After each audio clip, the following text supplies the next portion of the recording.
Hello everyone, my name is समृद्ध। आपका स्वागत है एक और नए वीडियो पर। देखो, कल बार्सिलोना का मैच था और वी परफॉर्म्ड, मतलब बहुत बढ़िया परफॉर्मेंस किया हमने ओसासुना के अगेंस्ट। हमारे मेजर प्लेयर्स मिसिंग थे, राफिनिया, आरोहो, कुबारसी, ऑब्वियसली मतलब कसाटो वगैरह इंजर्ड है, तो मतलब ठीक है। I am satisfied with the performance. ये मैच बहुत ज़्यादा इंपॉर्टेंट था क्योंकि अभी तो बहुत सारे मैचेस है, 27 को है, 30 को जिरोना के अगेंस्ट मैच है हमारा। उसके बाद एथलेटिको अगेंस्ट 3 अप्रैल को मैच है। बहुत सारे मैचेस है और ये मैच क्यों इंपॉर्टेंट है? Majority of the players missing थे। ऑब्वियसली हमारे प्लेयर इंटरनेशनल ब्रेक के बाद आ रहे थे, मतलब टायर्ड होके उनको मतलब रेस्ट की मतलब कोई मौका ही नहीं मिला, 1-2 दिन का ही रेस्ट मिला था। तो इस पर्सपेक्टिव से देखा जाए तो मतलब ये रिजल्ट बहुत ज़्यादा इंपॉर्टेंट था हमारे लिए। और मतलब ये गेम इतना ज़्यादा डोमिनेट परफॉर्मेंस देंगे हम ओसासुना के against, I did not expect that. मतलब टोटली डोमिनेट किया है हमने एक तरीके से। 74% पोजीशन रखा है, XG बनाया हमने 3-4 के आसपास। ओसासुना ने और टोटल कितने शॉट्स लिए होंगे, मतलब जो मैक्सिमम 4, 5, 6 ऐसे कुछ शॉट्स लिए होंगे। और मुझे नहीं लगता, मुझे एक भी शॉट मतलब उनका कोई अटैक क्रिएटिव मुझे याद नहीं आया कि बहुत ज़्यादा थ्रेटनिंग था हमारे लिए। तो मतलब टोटल डोमिनेंस था हमारा इस मैच में। ऑब्वियसली मैच की बात करें तो मतलब 4 मैन मिडफील्ड था हमारा। मतलब ऑब्वियसली गावी, ओल्मो थोड़ा एडवांस पोजीशन पे खेलते हैं, तो आप काउंट कर सकते हो them as a left winger, but they are basically midfielders. So obviously Ferran Torres और लामिन जमाल हमारे मतलब फ्रंट टू थे हमारे। Frenkie de Jong, Pedri and Gavi and Olmo थे हमारे 4 मैन मिडफील्ड। कुंडे भाई पता नहीं, मशीन है बंदा, हर मैच खेलता है। उसने पता नहीं लास्ट कब रेस्ट किया था। Even as a Barcelona player उसको सब्स्टिट्यूट भी नहीं मिलता ना, सब्स्टिट्यूशन भी नहीं मिलता कि उसकी जगह हेक्टर फोर्ड आ जाए अर्ली, कुछ मतलब ऐसा भी नहीं होता। दूसरे पोजीशन पे ठीक ठाक प्लेयर्स है जिनको फ्लिक जल्दी मतलब थोड़े बहुत मिनट्स दे देते हैं अल्टरनेटिव प्लेयर्स को। बट कुंडे के प्लेस में कोई हेक्टर फोर्ड है, बट हेक्टर फोर्ड पे मतलब हांसी भी कुछ ज़्यादा ट्रस्ट नहीं दिखा था। तो ठीक है, मतलब मैं ये बोलूँगा, अभी तो डैनी ओल्मो का इंजरी हो गया। इस इंजरी के बारे में बात करूँ तो जो मोस्ट प्रॉब्ली वो 2 हफ्ते के लिए बाहर है। मैंने बहुत जगह देखा है, बहुत लोगों ने वीडियो बनाई कि 2 महीने के लिए बाहर है। 2 महीने के लिए नहीं, 2 हफ्तों के लिए बाहर है डैनी ओल्मो। एंड ठीक है, वो मतलब डॉर्टमुंड गेम से पहले आ जाएगा। इतना इंजरी क्यों होता है ओल्मो जैसे इतने अच्छे मिडफील्डर को? पता नहीं यार। मतलब अभी तो सुना था कि उसके ऊपर कोई स्पेशल डॉक्टर उसके लिए लगाया कि उसकी इंजरी को फिक्स कर सके, but still it's not fixed। मतलब डैनी ओल्मो के लिए जो डर था ना, मेजोरिटी ऑफ द फैनबेस का, मतलब वो इंजरी प्रोन प्लेयर है, फिट नहीं रहता। मेजोरिटी ऑफ द मतलब ऐसे 2-3 दिन में अगर गेम्स चलते रहे डैनी ओल्मो की, तो मतलब टांग जवाब दे देंगे।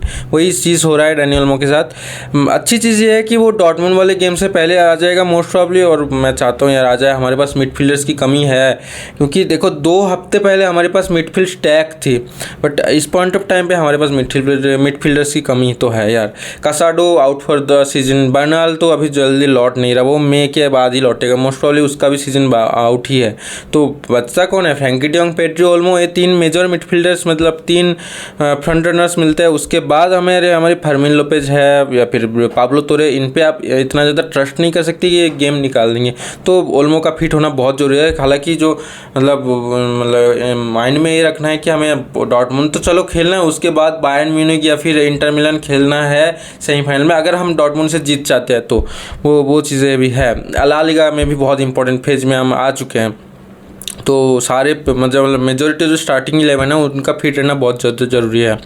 खैर, इस मैच के बारे में बात करें तो ऑब्वियसली देखो, मैं इस मैच में सभी प्लेयर्स की मतलब मैं बोलूँगा किसी ने भी ख़राब नहीं परफॉर्म किया। मुझे थोड़ा गावी पे डाउट था, क्योंकि पिछले 1-1.5 महीने में गावी का परफॉर्मेंस उस तरीके से नहीं आ रहा था जिस तरीके से हम गावी से एक्सपेक्ट करते हैं। बट बंदा आता था कैमियो के लिए, मतलब 20-30 मिनट के लिए आता था, फाउल वगैरह करता था, येलो कार्ड उठा के चला जाता। बट कल गावी का गेम बहुत ज़्यादा मैच्योर लगा मुझे। बंदा ऐसा नहीं कि अननेसेसरी फाउल्स के लिए जा रहा है, बहुत बढ़िया खेला गावी ने। मतलब फर्स्ट हाफ तो चलो गावी का थोड़ा ऊंच नीच था, मतलब कुछ टाइम के लिए वो ख़राब खेल रहा था, कुछ टाइम मतलब बहुत बढ़िया खेल रहा था, पर सेकेंड हाफ गावी बहुत बढ़िया था।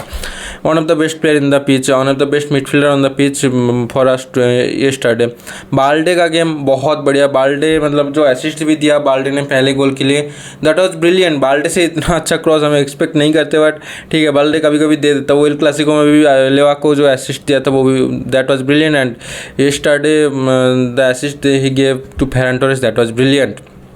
उसके अलावा डैनी ओल्मो को जो पेनल्टी मिला, एक तो वो देखो पेड्री जो पेनल्टी जो शूट भी मतलब पेनल्टी जो कॉल भी हुई थी उस वो पास तो पेड्री ने ही निकाला था। पेड्री इज़ ब्रिलियंट यार। पेड्री के बारे में कितना ही तारीफ़ करूँ, मैं लाइव पे भी बोल रहा था पेड्री के बारे में, मैं कितना भी तारीफ़ कर लूँ एवरीथिंग मतलब वो सब कम ही होने वाला है, क्योंकि he is the best midfielder in the world right now, and he is just magical. वो पिच के ऊपर कुछ भी करता है, एक साथ 3-4 बंदों को टर्न कर देता है, मतलब एक्सप्लेन नहीं कर सकते। आपको पेड्री को समझना है तो बस देख ही सकते हो, आप पेड्री को एक्सप्लेन नहीं कर सकते, कितना बढ़िया प्लेयर है वो। तो मतलब हर मैच में एक ही चीज़ बोलता हूँ मैं, पेड्री कितना मैजिकल है। उसके अलावा फ्रैंकी डियोंग लास्ट 2 मंथ में जितना इम्प्रूव किया ना, दैट्स हैज़ बीन रिमार्केबल। मतलब in the absence of Casado, Bernal, Frenkie de Jong will be और one of the most important player in the squad for upcoming matches, बहुत सारे important matches. और Frenkie de Jong मतलब सही time पे perform करना start किया, तो अभी के इसलिए कल फ्रैंकी डियोंग को रेस्ट दिया था, 45 मिनट ही उसने गेम खेला। फ्रैंकी डियोंग के साथ ना एक एडवांटेज मिलता है, बंदा बॉल पे बहुत ज़्यादा अच्छा है। ये मतलब इतना अच्छा कोई दूसरे मिडफील्डर्स मिलेंगे नहीं वर्ल्ड फुटबॉल में, बहुत ज़्यादा आपको बहुत रेयर मिलते हैं ऐसे मिडफील्डर्स, और फ्रैंकी डियोंग उनमें से एक है। इसलिए हांसी फ्लिक नहीं चाहता कि बार्सिलोना फ्रैंकी डियोंग को बेचे, और हांसी फ्लिक चाहते हैं फ्रैंकी डियोंग की कॉन्ट्रैक्ट रिन्यू करे, वो रुके बार्सिलोना में। बहुत बड़ा एसेट है वो फ्रैंकी डियोंग की सिस्टम के लिए। तो मतलब he is performing at the right time, मतलब वो फॉर्म सही टाइम पे फॉर्म पकड़ लिया है बार्सिलोना के लिए इस सीज़न। उसके बाद बैकलाइन में Kounde absolutely brilliant, Eric Garcia, Inigo Martinez usually they are brilliant. मतलब एरिक गार्सिया से लोग इतना एक्सपेक्ट करते नहीं हैं, बट बंदा डिलीवर करता है हमारे लिए टाइम टू टाइम। बंदे को जब चाहिए होता है वो डिलीवर कर देता है। वो बेनिफिका वाला गेम सोचो, उसके बाद भी बहुत सारे गेम उसने कुछ गेम स्टार्ट किया है, इवन आरोह के अहेड उसने स्टार्ट किया है, आरोह के एब्सेंस में उसने खेला है और उसने परफॉर्मेंस डिसीजन दिया है। एक भी मुझे कोई गलती उसका याद नहीं आता कि मैं ब्लेम करूँ एरिक गार्सिया को, हाँ बंदा बुरा है, ये बंदा इसके अंदर फिजिकलिटी नहीं है, पेस नहीं है, फलाना ढिमकाना, बट ही परफॉर्म्ड वेल। सो कोई कंप्लेन नहीं होना चाहिए एरिक गार्सिया के लिए कि हमारी फैन बेस से। उसके बाद Lamine Jamal, he is absolutely brilliant. बंदा कुछ भी करता है पिच के ऊपर। ऑब्वियसली कल 1-2 असिस्ट मिलना चाहिए था, 1-2 गोल भी उसको मिलना चाहिए था, बट वही वाली बात है, लामिन जमाल सब कुछ करता है पिच के ऊपर, बट शॉर्ट टारगेट पे नहीं रख पाता। अब कल भी लामिन जमाल को 1-2 चांसेस मिले थे जो कि उसके हिसाब से उसके स्टैंडर्ड से तो बरी करना चाहिए था goal, but he need to learn, मतलब शॉट उसको सीखना होगा यार। टारगेट पे नहीं रख पाता ना बंदा, वाइड मार देता है, कभी गोलकीपर के मतलब हाथों में मार देता है, बहुत ही लो पावर शॉट होता है। तो मतलब वो इस चीज़ में थोड़ा इम्प्रूवमेंट करने होंगे लामिन जमाल को, अदरवाइज एवरीथिंग इज फाइन। कल पाओ विक्टर को मौका मिला था, पाओ विक्टर बस ब्रिलियंट, मतलब ब्रिलियंट तो मैं नहीं बोलूँगा, बट मतलब तो दिख रहा था कि एक स्ट्राइकर जो होते हैं इन बिहाइंड रन बना देते हैं, मतलब सही पोजीशन पे पहुंच जाते हैं, वो पहुंच रहा था, बट अनलकी यार। एक लामिन जमाल ने पास जो निकाला था उसमें गोल मारना चाहिए था पाओ विक्टर को, बट ठीक है, मतलब क्या कर सकते हैं हम। पाओ विक्टर ने मतलब ठीक है, मतलब बंदे को थोड़ा बहुत नेक्स्ट सीजन मुझे लगता है और भी ज़्यादा टाइम मिलेगा, क्योंकि लेवांडोव्स्की उतना ज़्यादा खेल नहीं पाएगा नेक्स्ट सीजन मुझे लगता है। तो देखते हैं, धीरे धीरे इंप्रूवमेंट होगा, थोड़ा टाइम देना पड़ेगा बंदे को। ऑब्वियसली कल पाब्लो तोरे खेला था फ्रैंकी डियोंग के जगह पे, फ्रैंकी डियोंग ऑब्वियसली 45 मिनट खेला, पाब्लो तोरे वॉज ब्रिलियंट यार। इस पॉइंट ऑफ टाइम पे हमें पाब्लो तोरे को यूज करना होगा बहुत ही सोच समझ के, क्योंकि कसाडो वापस जा चुका है, कसाडो नहीं खेलेगा ये मतलब 2 महीना, ओल्मो ऑब्वियसली 2 हफ्तों के लिए बाहर है, तो हमारे लिए ऑप्शन मस्त है फार्मिन लोपेस, पाब्लो तोरे, यही 2 मिडफील्डर्स। तो पाब्लो तोरे मतलब देखो बहुत लोग पाब्लो तोरे को रेट नहीं करते, जो लोग देखते नहीं हैं प्रॉपरली, बट पाब्लो तोरे इज ब्रिलियंट मिडफील्डर भाई। वो जब पिच पे होता है ना, वो सेट पीसेस लेता है हमेशा, ahead of Danny Olmo, ahead of Pedri, ahead of Frenkie de Jong, ahead of Gavi, even ahead of Lamine Jamal. तो सोच सकते हो उस बंदे के पास क्वालिटी है, वो ट्रेनिंग में कुछ तो बात है ना, इसीलिए वो मेजर सेट पीस टेकर है हमारे बार्सिलोना के स्क्वाड में। वो फ्री किक ले सकते हैं, वो कॉर्नर ले सकते हैं। कल तो वो ओलंपिको ट्राई कर रहा था कॉर्नर से, हुआ नहीं, ऑब्वियसली साइड नेटिंग हो गया, बट ही इज़ ब्रिलियंट यार। उसके अंदर क्वालिटी है, हम उसको स्मार्टली यूज़ करेंगे तो बहुत ज़्यादा दिक्कतें नहीं होंगी हमारे मिडफील्ड में। We have to use him properly. और फार्मिन लोपेज का गेम कल बहुत बढ़िया था। वो जो असिस्ट था ना लेवांडोस्की के लिए बहुत बहुत बढ़िया था, बहुत बढ़िया पास था उस पर। मतलब बहुत प्लेयर्स जाते नहीं है वो सीधा शॉट के लिए जाते हैं, खुद शॉट के लिए जाते हैं, बट बंदे ने सही पास निकाला लेवा के लिए। फार्मिन लोपेज मतलब बहुत टाइम बाद फार्मिन लोपेज खेल रहा है, मतलब 4-5 गेम उसको बीच में मिला नहीं मौका ठीक से, but Fermin Lopez will be a very very important player for us in upcoming games like Atletico Madrid. उसके बाद कौन सा गेम है हमारा, लोग को एक बार चेक करने दो मुझे, जस्ट गिव मी मिनट। 3 अप्रैल को तो एथलेटिको मैड्रिड के अगेंस्ट मैच है। उसके बाद बीच पे तो बेतिस के अगेंस्ट मैच है, या बेतिस के अगेंस्ट मैच है हमारे होम पे। जिरोना है ऑब्वियसली 30 मार्च को है। उसके बाद एथलेटिको मैड्रिड 3 अप्रैल को है। उसके बाद बेतिस है 6 अप्रैल को। गैप ही नहीं यार मैच के अंदर।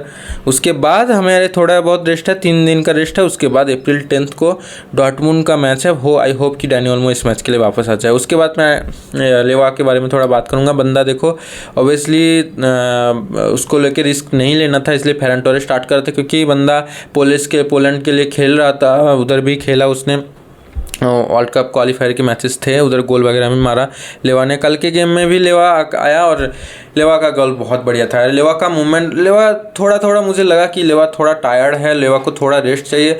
इवन वो 20-30 मिनट जो खेला मुझे लगा थोड़ा बहुत रेस्ट चाहिए लेवा को, और भी ज़्यादा। अभी जो रेस्ट मिलेगा उसको जिरोना से पहले, that will be fine I guess. मतलब ऑब्वियसली बंदा 36 की एज में कितना ही करेगा यार, वो उस एज में अभी हर 2-3 दिन में गेम खेलना is not that easy. But बंदे ने बहुत बढ़िया गोल मारा। और पिचिची रेस, ये गोल इंपॉर्टेंट था क्योंकि पिचिची रेस में अभी लेवांडोस्की फर्स्ट है, 23 गोल मारा है मोस्ट प्रोबेबली लेवा ने, और 3 गोल ज़्यादा है शायद से एम्बापे से। पिचिची रेस तो मुझे लगता है इंटरेस्टिंग होने वाला है, मैटर करता है लेवा अपने किस फॉर्म में रहता है। अपकमिंग लालिगा गेम्स में अगर वो गोल्स मारते रहे अप्रैल के एंड तक, अगर वो पिचिची रेस में ऐसे 2-3 गोल हेड रहे एम्बापे से, तो मुझे लगता है पिचिची जीत सकता है। अब मेरे हिसाब से देखो एज ए बार्सिलोना फैन मुझे इन सब चीज़ों में कोई इंटरेस्ट नहीं है। पिचिची भाड़ में जाए, बालन डोर भाड़ में जाए। We need to win titles, we need to win the Champions League. We have not win on the Champions League in last 10 years। That's a big thing for a club like Barcelona.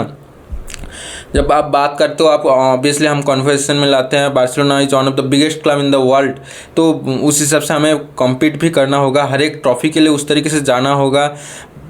देखो हमें performance, obviously इस season performance हम उस तरीके से दिखा रहे हैं कि whenever we play against a big team they are scared. मतलब ऐसा नहीं स्केयर वाला बात मैं कर रहा हूँ, ऑब्वियसली मतलब वो लोग उस गेम को 50-50 सोचते हैं, या फिर वो जो एक्सपर्ट्स होते हैं वो बोलते हैं कि बार्सिलोना इस गेम में अहेड है, Barcelona has better chances to win this game. ये होता है एक बड़ी टीम्स की एक निशानी कि आप कितना ही, मतलब आप कुछ भी करो।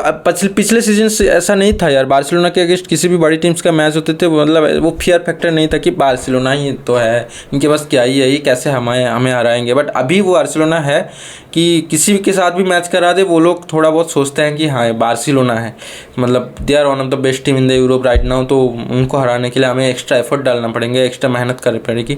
तो वो चीज़ हम इस सीजन कर रहे हैं। तो मतलब ये फेल ना हो कि हम बस ये परफॉर्मेंस ही दिखाते रहे, ट्रॉफी ना जीते। हमें जीतना पड़ेंगे ट्रॉफी यार। और ला लीगा में we are comfortably sitting at the top of the table, 3 points clear of Real Madrid. देखो एल क्लासिको जो अपकमिंग आने वाला है वो होगा 6 पॉइंटर, बट मेरे हिसाब से उस मैच से ज़्यादा इम्पॉर्टेंट चीज़ ये होगा कि हम अपनी जो फॉर्म है इसको मेंटेन रखें। एल क्लासिको, देखो एल क्लासिको तो ऑब्वियसली इम्पॉर्टेंट है, बट अगर आप दूसरे मैचेस में ड्रॉ निकालोगे, हार जाओगे, पॉइंट्स ड्रॉप करोगे, तो एल क्लासिको इंपॉर्टेंट नहीं रहेगा, वो फिर एक तरफा बने रहेगा। जो जीतेगा वो ऑब्वियसली टाइटल जीत गया। अभी भी अगर हम एल क्लासिको हार भी गए बाई चांस, अगर हम दूसरे मैचेस ठीक ठाक तरीके से जीतते चले गए, तो still will win the league. तो मतलब ऑब्वियसली एल क्लासिको इंपॉर्टेंट है, बट दूसरे मैचेस भी हमारे लिए बहुत ज़्यादा इंपॉर्टेंट है। तो देखते हैं यार अपकमिंग, मतलब शेड्यूल तो बहुत ज़्यादा फक्ड अप है हमारे लिए, देखते हैं क्या होता है। पेशेंस रखने पड़ेंगे, गेम बाय गेम जाना पड़ेंगे। खैर इस वीडियो के लिए इतना ही। वीडियो को लाइक कर दो, चैनल को सब्सक्राइब कर दो। मिलते हैं नेक्स्ट वीडियो के लिए, तब तक के लिए गुड बाय।